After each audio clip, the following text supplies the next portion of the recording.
Tom Swift in the Caves of Ice by Victor Appleton. Chapter 20. In the Gold Valley.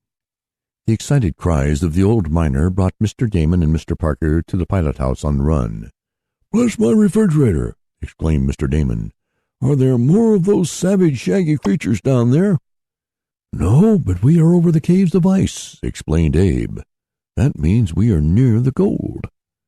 "You don't say so," burst out the scientist. "The Caves of Ice. Now I can begin my real observations. I have a theory that the caves are on top of a strata of ice that is slowly moving down and will eventually bury the whole of the North American continent. Let me once get down there, and I can prove what I say." "I'd a good deal rather you wouldn't prove it, if it's going to be anything like it was on Earthquake Island. We're out among the diamond makers," said Tom Swift. "But we will go down there to see what they are like. Perhaps there is a trail from among the ice caves to the Valley of Gold." "I don't think so," said Abe, shaking his head. "I think the Gold Valley lies over that high ridge," and he pointed to one. "That's where me and my partner was," he went on. "I recognize the place now." "Well, we'll go down here anyhow," decided Tom, and he pulled the lever to let some gas out of the bag and tilted the deflection rudder to send the airship toward the odd caves. And curious enough did our friends find them when they had made a landing and got out to walk about them. It was very cold, for on every side was solid ice. They walked on ice which was like a floor beneath their feet, level save where the ice caves reared themselves. As for the caverns, they too were hollowed out of the solid ice. It was exactly as though they had once been a level surface of some liquid. Then, by some upheaval of nature, the surface was blown into bubbles, some large and some small. Then the whole thing had frozen solid, and the bubbles became hollow caves. In time, part of the sides fell in and made an opening, so that nearly all the caves were capable of being entered.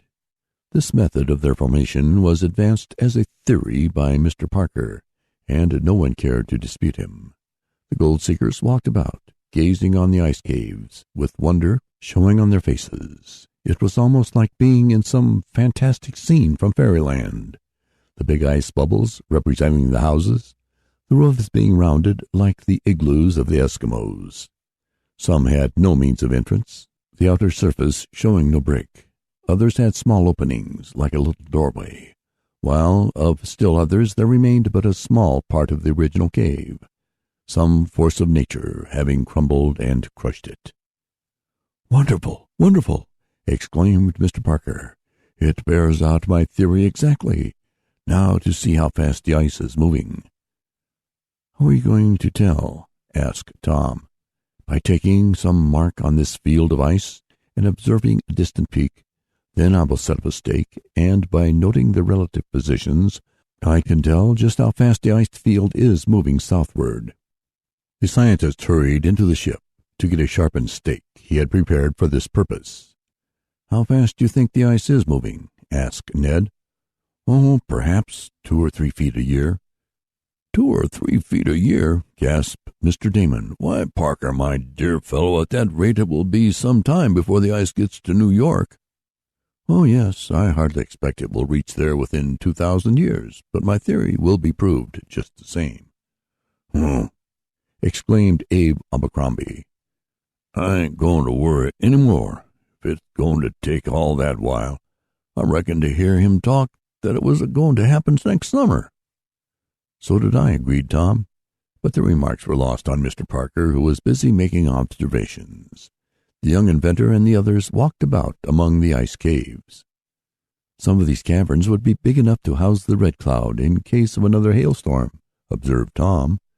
"That one over there would hold 2 craft the size of mine, and, in fact, probably 3 could have gotten in if the opening had been somewhat enlarged," for the ice cave to which our hero pointed was an immense one. As the adventurers were walking about, they were startled by a terrific crashing sound. They started in alarm, for off to the left the top of one of the ice caverns had crashed inward, the blocks of frozen water crushing and grinding against one another. "It's a good thing we weren't in there," remarked Tom, and he could not repress a shudder.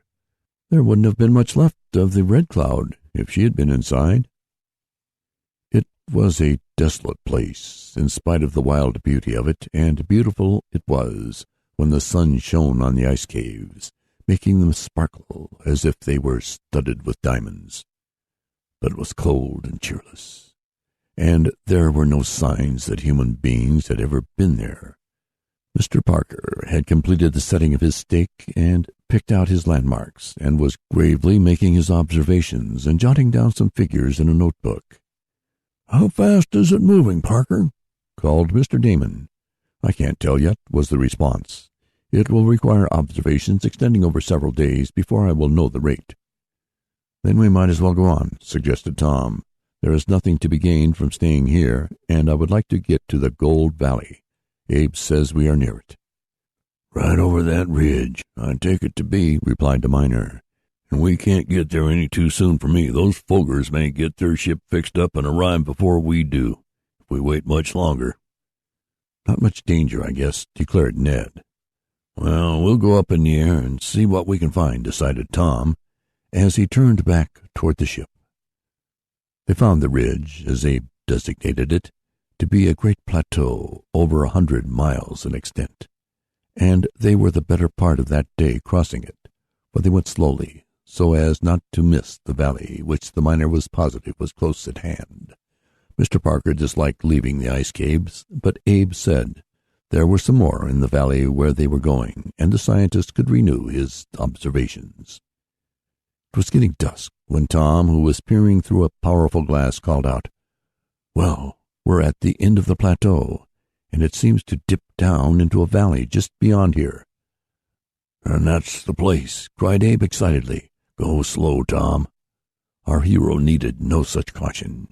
Carefully he set the airship forward. A few minutes later they were passing over a large Eskimo village, the fur-clad inhabitants of which rushed about wildly, excited at the sight of the airship. "There they are. Them's the buggers," cried the old miner. "Them's the fellows who drove me and my partner away. But there's the Valley of Gold. I know it now. Now to fill our pockets with nuggets." "Are you sure this is the place?" asked Mr. Damon. "Certainly sure of it," declared Abe. "Put her down, Tom. Put her down." "All right," agreed the young inventor as he shifted the deflection rudder. The airship began her descent into the valley. The edge of the plateau leading down into the Great Depression was now black with the Eskimos and Indians, who were capering about, gesticulating wildly. "It's quite a surprise party to 'em," observed Ned Newton. "Yes, I hope they don't spring one on us," added Tom. Down and down went the Red Cloud, lower and lower into the valley. "There are ice caves there," cried Mr. Parker, pointing to the curiously rounded and hollow hummocks. "Lots of them." "And larger than the others," added Mr. Damon. The airship was now moving slowly, for Tom wanted to pick out a good landing place. He saw a smooth stretch of the ice just ahead of him, in front of an immense ice cave. "I'll make for that," he told Ned. A few minutes later the craft had come to rest. Tom shut off the power and hurried from the pilot house, donning his fur coat as he rushed out. A blast of frigid air met him as he opened the outer door of the cabin. Back on the ridge of the plateau he could see the fringe of Indians. "Well, we're here in the valley," he said, as his friends gathered about him on the icy ground. "And now for the gold," cried Abe, "for it's here that the nuggets are enough for all of us. Come on and have a hunt for 'em." End of chapter 20.